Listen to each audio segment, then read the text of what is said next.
18 বছর বয়সে আমি আমার 8 বছর চাচাতো বোনের সাথে নোংরামি করার কারণে আমার বাবা মা আমাকে রাগ করে বিদেশ পাঠিয়ে দেয় পড়ালেখার জন্য। বাইরে দেশে পড়ালেখা করে ওইখানে সেটেল হয়ে যায়, যাতে সারা জীবন দেশে ফিরে আসলে ছোট চাচাতো বোন লিজাকে বিয়ে করতে পারি।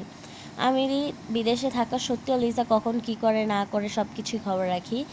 আজ হঠাৎ দুপুরবেলা খবর পেলাম আমার পরিবার এবং লিজার পরিবার একটা ছেলের সাথে লিজার বিয়ে ঠিক করেছে।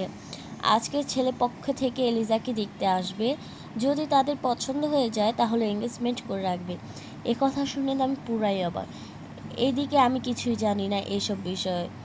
যখন আমার বয়স 10 বছর ছিল তখন লিজা জন্মগ্রহণ করে।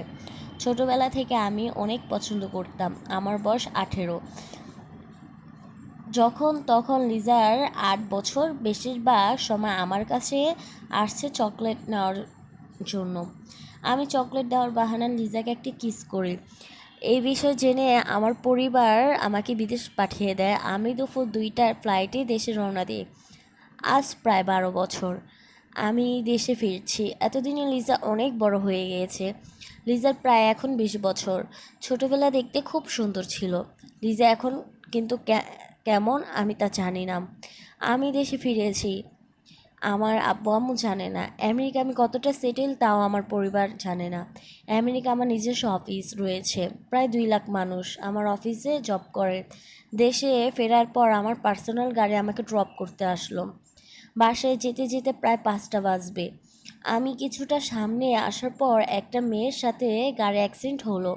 মেয়েটা একটা নীল কালার শাড়ি পরা।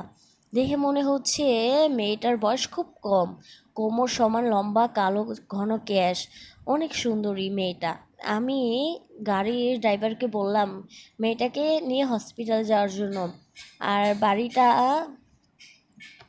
আমি নিজে পৌঁছে যাব। এই কথা বলে গাড়ি থেকে নেমে বাড়ির দিকে রওনা দিলাম। বাড়িতে গিয়ে পৌঁছানোর সাথে সাথে আব্বু আম্মুকে আমাকে দেখে তো পুরাই অবাক।